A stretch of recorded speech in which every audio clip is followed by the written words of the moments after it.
Welcome to the Jay Kim Show, Hong Kong's first dedicated podcast on investing in Asia. Join us as we survey the land and discover the greatest companies and most profitable investment opportunities in Asia.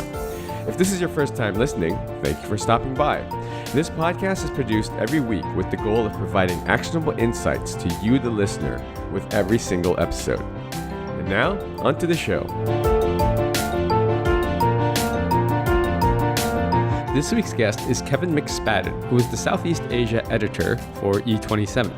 E27 is one of the largest media companies in Asia with a specific focus on tech.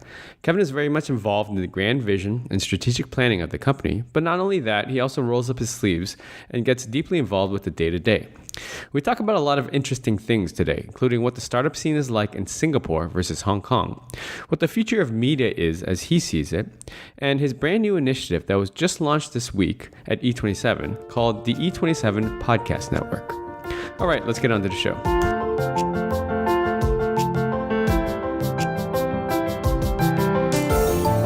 Hey Kevin, what's going on, man? Thank you so much for coming on the show. Hey Jay, thanks for inviting me. I'm looking forward to this. I've been listening to you for about a year now. So Yeah, absolutely. And I actually owe you a debt of gratitude because for the listeners that are listening in, and if you haven't followed me from the beginning, I launched the Jay Kim Show literally a year ago. It was January of 2017, and Kevin was one of the first people that actually helped me promote my podcast over at E27. I still distinctly remember having a Skype call with you a couple of Skype calls with you before launch, and we were kind of brainstorming on how we would work it all out. And I have to thank you for helping me in early days get the word out and just kind of doing the syndication that you guys have helped me with. So thank you, Kevin. I really appreciate it. And here we are 1 year later, and it's come full circle. I was living vicariously through you because I love podcasts, but I write a lot, so I don't always have time for them. Yeah, absolutely. And that was another thing that I remember is that you were literally one of like 5 people that I would talk to that wasn't like, "What's a podcast?" So why don't you just introduce yourself to the audience and tell us who you are, what you do for a living, and what your background is, that sort of thing. Okay, so my job, I'm the editor at E27. So for people that don't know, E27 is a startup tech company based in Singapore. We cover mostly Southeast Asia. We cover startups ranging from Series A to all the way up to like the big well-known companies like Grab, Carousel. We tend to avoid bigger ones like Apple and Samsung. So it's startups and the startup industry in Singapore, or not in Singapore, in Southeast Asia, based out of Singapore. Okay. And what exactly does E27 stand for? So E27 is Entrepreneurs 27. It comes from, so it actually has a pretty interesting founding story, which is co-founder, and our 2 co-founders went on this thing called NUS Overseas Colleges, which is an exchange program basically from one of the Singapore universities here, and they send students to Silicon Valley to kind of learn about startups and technology. And these 2 went to that, and they kind of hashed this idea. It kind of started as a grassroots movement. There's a lot of events. There's kind of legendary stories within the company about the first couple of events that they ran. They ran one sort of as for fun, basically, to kind of bring the community together and do the startups. And it was such a success that they started to build a business off of it. So now we run one of the biggest tech startup conferences in Southeast Asia. For your Western readers, you might consider it like TechCrunch Disrupt of Southeast Asia. We do the media stuff too. So my job is kind of to steer the ship of the editorial stuff of E27. Again, I'm not 100% sure where all your listeners are coming from, but for Westerners, my job would be kind of to run the TechCrunch website and what our writers write about every day, who they talk to, topics that's going on. And I actually you end up, when you're in the job, you end up getting a lot of inbound stuff. So I do my own writing too, at least once a day, I think, about on average. It's a fun job. It's a fast job, which is why it's fun. I'm sure. And so give us some background of before. I mean, were you a journalist before you joined there? So I grew up in Montana. So I don't really come from a typical background in terms of like Silicon Valley, New York City, or anything like that. I did end up moving to Silicon Valley for two plus years, Hmm. about 2 years. I lived in Oakland, but I was actually teaching. I was one of the many millennials who graduated college right after the financial crisis. Mm. So, so I ended up taking my university degree and getting a nice job at a restaurant for a little while. Yeah. And then eventually got into AmeriCorps, which was kind of my real like professional start, I guess you would say. And I was teaching. I spent a year teaching at a poor public preschool in Daly City, California, which is one of the I don't know how you describe the area, but one of the suburbs, I guess, of San Francisco. Hmm. And it was a really great experience. But I always laugh because when I tell people that, they assume I know stuff about Silicon Valley, and I don't know anything about Silicon Valley. I had a long journey into the tech world in general, and I'm more of a media guy, to be perfectly honest. So I guess you're wondering what brought me to Asia. Well, yeah, and then so after that 1 year of teaching, and how did you progress? So coming to Asia was a mix of opportunity and a girl, as is typical of these things. Nice. So I was in a kind of long term relationship for we were together and then long term for about a year, and I decided to make the leap, and I got an opportunity at the University of Hong Kong to enter their journalism program, which frankly was a really good school by my standards in terms of the equivalent of what I was getting into in the U.S. And it was amazing. Right. My life kind of took a 90-degree right turn after attending that university. Wow. I met a whole bunch of people from all over Asia, and I randomly have a lot of really good Nepalese friends. So when I go there, I can hang out with like my actual friends, which is kind of a pretty cool thing. Right. Yeah, so then I got into Reuters after HKU, and that's where I got my training. And unfortunately, we had some layoffs, and about half my office got fired, and I was one of those because low level. I was basically an intern or entry level position. Right. I was searching for a job, and E27 came calling about 2.5 years ago, and Wow. I took the leap of faith and moved to Singapore for E27, and that was also a kind of another leap of faith that has worked out wonderfully, frankly. Oh yeah, for sure. So what year did E27 actually was it founded? So 2007. So it's funny. Most of our readers kind of consider us a startup, although frankly, I don't know if that counts because we've been around for over 10 years, which is crazy. I think there's two iterations. There's the beginning and then there's the second iteration. So I think we consider the second iteration as like the E27 as you see it today, which would be more like 7 or 8 years. Right. It's lasted beyond a certain amount of time. So I guess it's a SME with a startup culture. Right. Because startup, after a while, you stop becoming a startup if you've been around for 8 years. Yeah, sure. And I mean, yeah, I mean, as you grow up, things get smoother, and hopefully the revenue is working, and so you grow more mature. So let me ask you. So okay, so at the beginning, the first couple of years before getting over that hurdle, where it was like true startup, like like pre-seed, seed round, like stage. What was the business model, and how has that evolved to where it is now? So our business model has been the events is a core part of our business. The Echelon is some people we don't actually know the Echelon and E27 are the same company. So that's how big the Echelon brand is by itself. And so that's the core part of our business model. And then frankly, I mean, it's not that exciting. It's a typical media. So we're lucky to have the events revenue, and then we sell media advertising as all media companies do. Mm-hmm. The events is definitely the core part. Actually, an interesting thing that I just popped up to my mind is we're kind of running this top 100 program right now. We're getting it kickstarted, and we're doing a whole bunch of little events all over Southeast Asia, Hong Kong included. Not Southeast Asia, all over Asia. And so it's going to be like a 1 day, like Right. a few hundred people at the most type of thing, and we're going to go to 20 countries if we're lucky, and we're going to kind of evangelize startups around it and run events and have mentors and have speakers and have a pitching competition. and all that kind of stuff. So we're kind of expanding, not expanding is the wrong word, but going roadshow. Roadshow maybe is a better word. And it's kind of exciting. That sounds pretty exciting, and it's a great way to bring an event, a startup type event, into a city that might not have an ecosystem, a mature ecosystem in place that offers this sort of thing.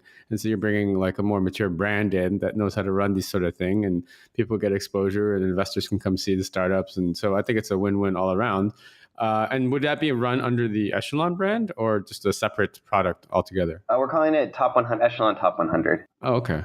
So there's a prize. I mean, we do have a pitching competition, and you'll pitch in, let's say you're in Brunei even, or Cambodia, some of the countries that you might not think of for startups. And if you win the pitching competition, one of the rewards is to come to Singapore to our big event and pitch for that one. And a lot of those companies that pitch end up getting follow-on investment, even if they don't win.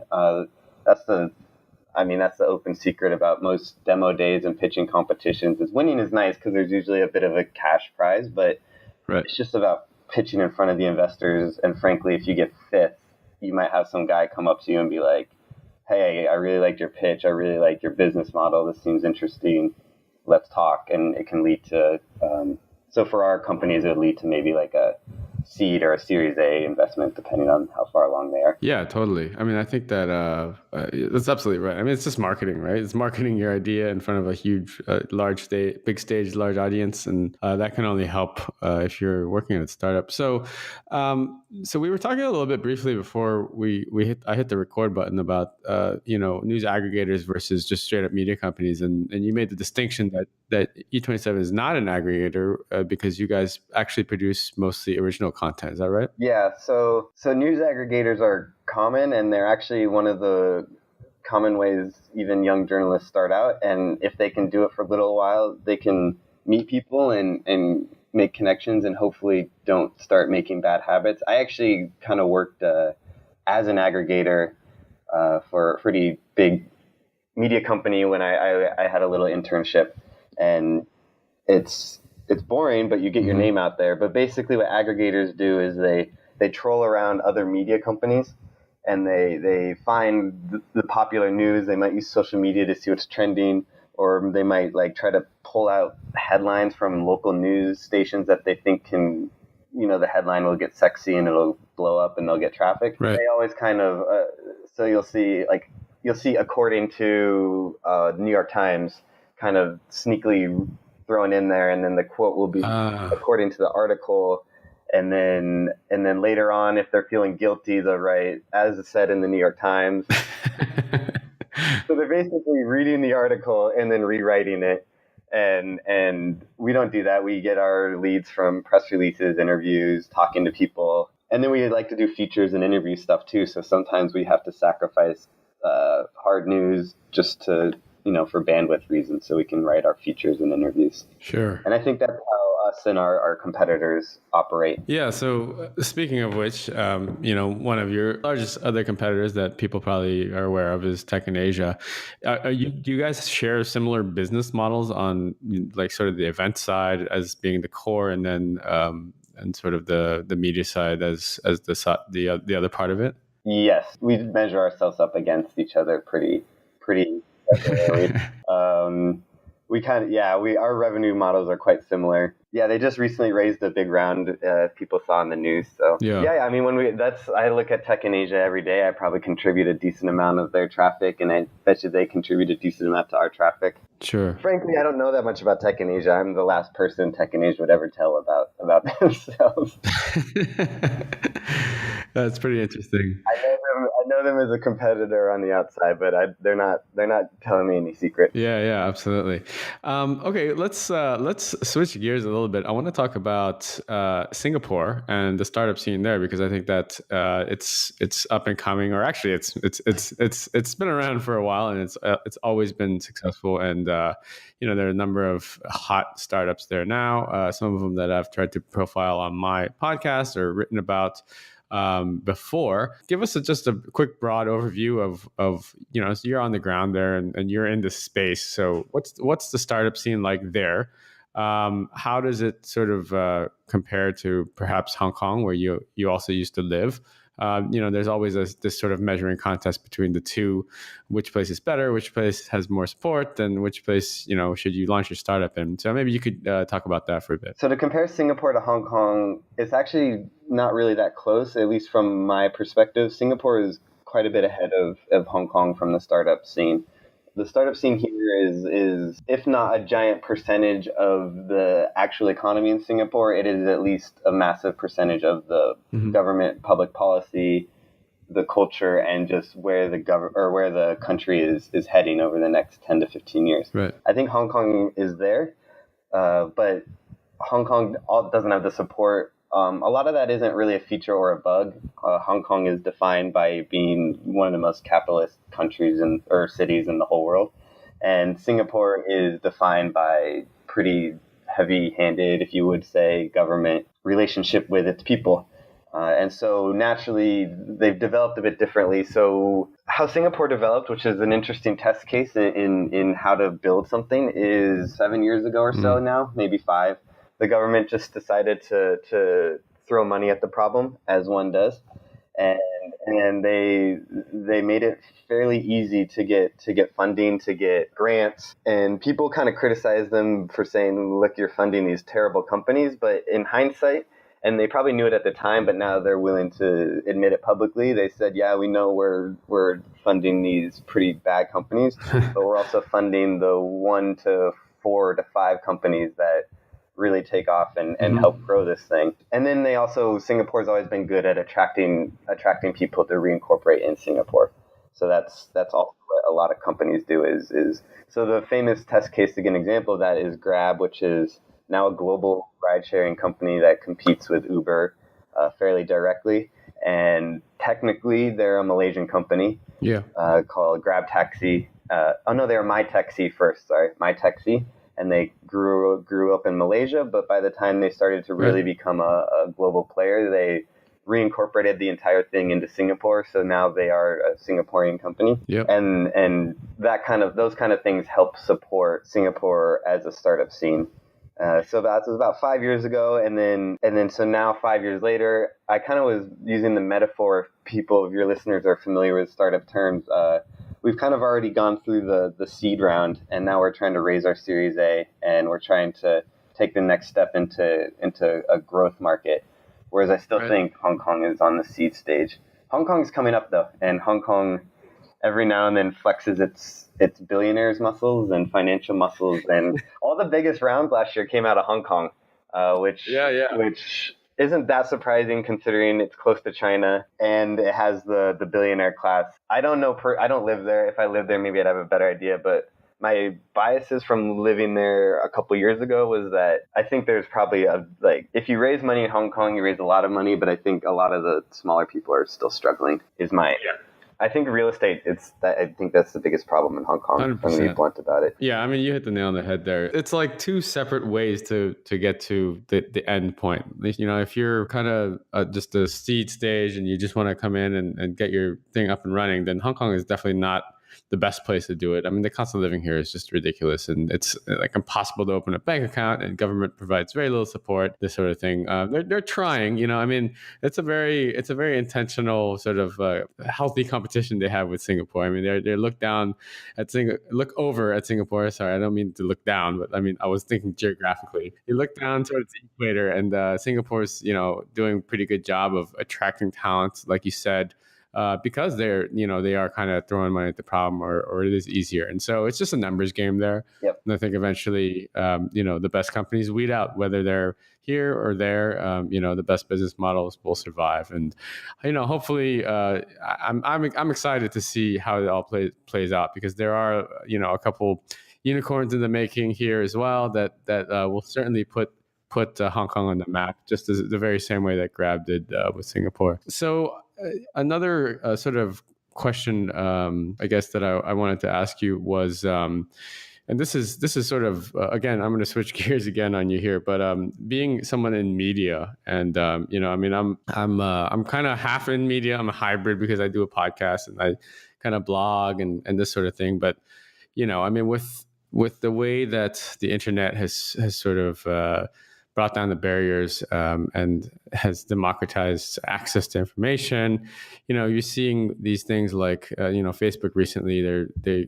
Mark Zuckerberg came back and he's taken a step back on the content because there seems to be just this flood of news flow and this sort of thing. And I personally feel it as well every time I go on any of my social media channels, which is not very often. I just can't keep up with insights. I just give up. When coming from a place like E27 where you guys are content producers and you manage this stuff, what's the next sort of big step? I mean, I know that video was a big thing maybe 18 months ago that a lot of people were pushing. By looking at sort of numbers or data or just from your experience as a media company, is there certain things that you feel are pack more punch pound for pound, so to speak, when you're trying to be effective on the internet or on various media channels? Well, I mean, frankly, I'm biased for podcasts, so that's one. Here, here. And I'm also a super biased source when it comes to that.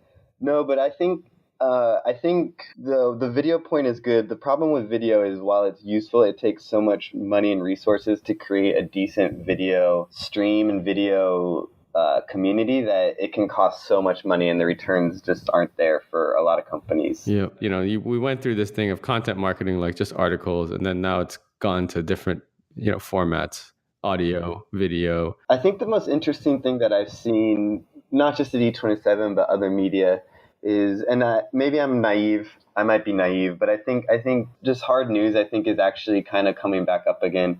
Hard news, as in the ABCs of journalism 101, which is company A or person A did this. This is why it's important, and this is what happened. I'm actually thinking of sports, so I have this bad habit of making sports metaphors. So there's this NBA writer called Adrian Wojnarowski, and he doesn't write interesting thought pieces or opinion pieces or anything like that. His features are minimal. He just breaks news, and he breaks all sorts of news from the minor contracts to the 15th player on some team getting traded for a pair of basketball sneakers to, and then eventually when LeBron James goes to the Lakers, he's the guy who breaks that stuff. I think that the stuff, and you kind of mix it with other stuff to read, but I think that's the stuff that hits, and that's still a core part of what we do. Let's say we do 12 stories in a day or so. At least half of them are just, I'm looking at the website right now. Netflix is now a US $100 billion company. So this article doesn't have any opinions about what it means that Netflix is a $100 billion company. It's just Netflix is a $100 billion company. And I think because of social media, even in Asia, some of that 2016 nastiness in the US kind of bled over, and people kind of got sick of it and are now, they just want their news and they can make their own opinions on it. Yeah. I also think my opinion might be fairly naive, but no, I think that there's something to that, because it's almost like we've gone full circle where it's like news got fluffed up with opinions, and then it got too blown out of proportion because that's what was selling and people wanted that. And then now it's kind of like, okay, there's so much noise out there. Just give me the damn news, right? Yeah. And so that might be the most effective. Interesting thoughts, Kevin. Thanks for sharing. I just have a couple more questions here. Obviously, you guys are always sort of being a more progressive company. You're always on the forefront of trying to, and you particularly when you role there, managing sort of the editorial process there. I know that you guys are always looking for new ways to sort of expand and promote. And, just this week, I think, is you announced, something that I was very excited to hear, which is your podcast network. So maybe you can tell the audience a little bit about your exciting new project. Right. So we're calling it the E27 Podcast Network, and we're basing it off of two companies. One is called The Ringer in the U.S. They're both U.S. companies. I'm American, so I do listen to a decent amount of American media just to keep up to date. And there's one called The Ringer, which is sports and entertainment, and there's another called Slate, which is politics and news. And what they do is they create these feeds. One's the Ringer feed, one's the Slate feed, and they have 10 or 12 shows that are coming in every day, and they're different people, different interviews, different entertainment, news updates. There's one guy who does a one-person show because he's just a really fantastic radio host. And so I'm trying to build this and copy it for E27. So the Jay Kim show will be on it, so listeners can listen to it there. And the goal is to, over the next quarter or two, is to build it up so we have maybe 12 shows coming in that are not generated by me personally, but generated from outside sources, other people in E27. I'll probably have one because I like doing it. And for listeners, hopefully what they get is they get a daily update of shows coming in, because while the show that I make only gets produced once a week, Jay Kim only gets his once a week. When you add it up to like 12 to 14 people, you suddenly get a show every day.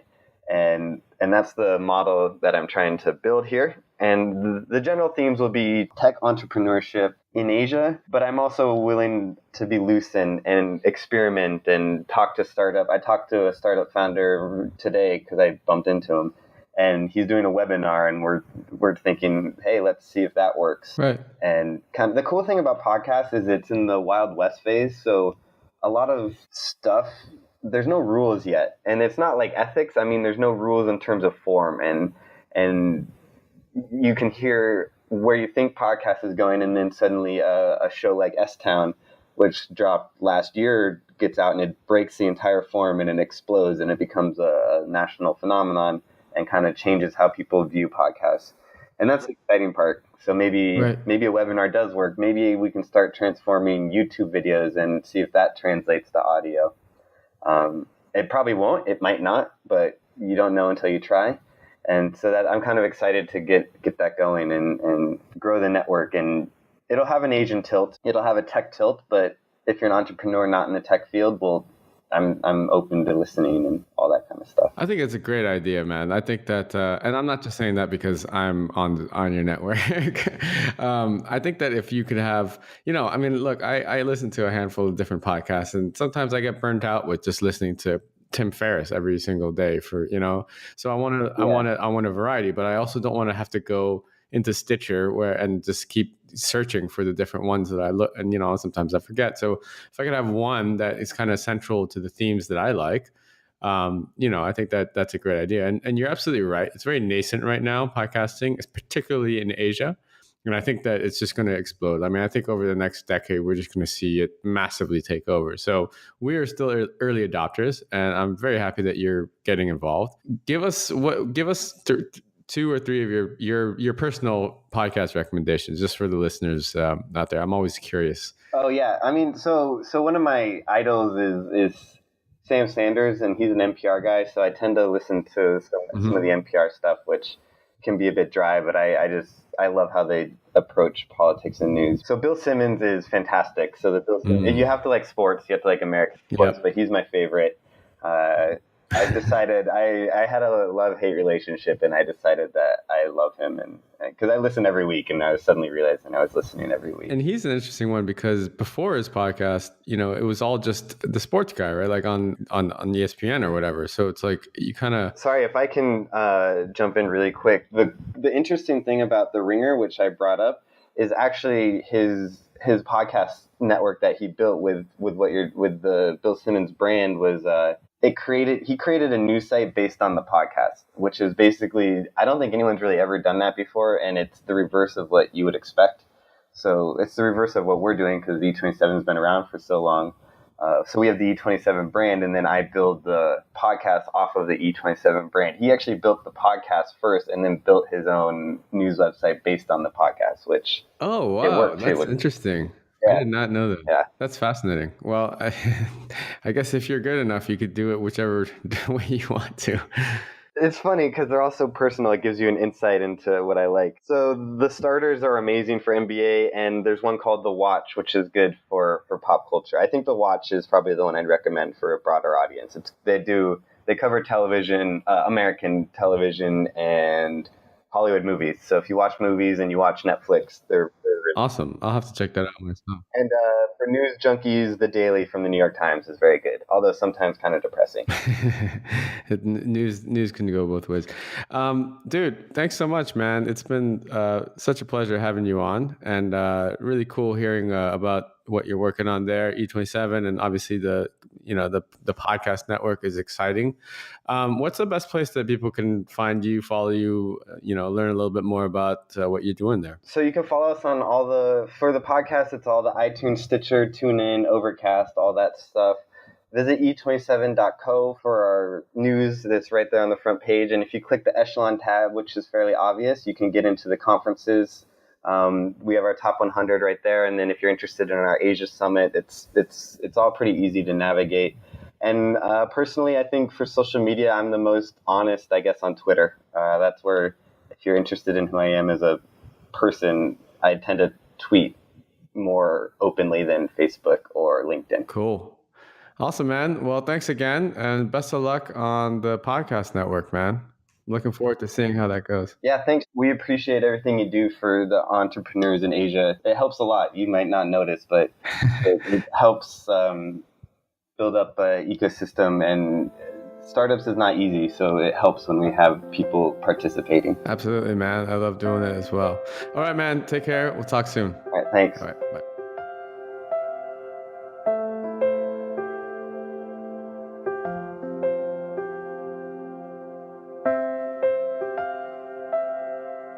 I hope you enjoyed today's episode.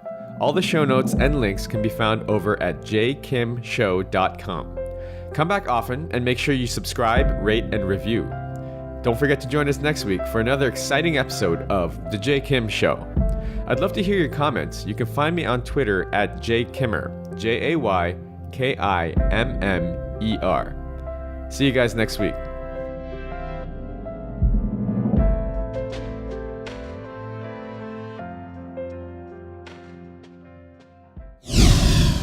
This podcast is brought to you by Hack Your Fitness, the high achiever's guide to getting ripped in under 3 hours a week. If you're anything like me, you're probably working a full-time job or jobs and trying to find time to balance family life, social life, and last but not least, fitness. Look, I get it. I'm a full-time investor and entrepreneur myself, and father of two. So how am I able to stay fit year-round without spending hours and hours in the gym killing myself on the cardio machine? After struggling for the last 15 years trying every workout and diet under the sun, I finally designed a system that allows me to achieve and maintain single-digit body fat for life in under 3 hours a week. Cardio not required.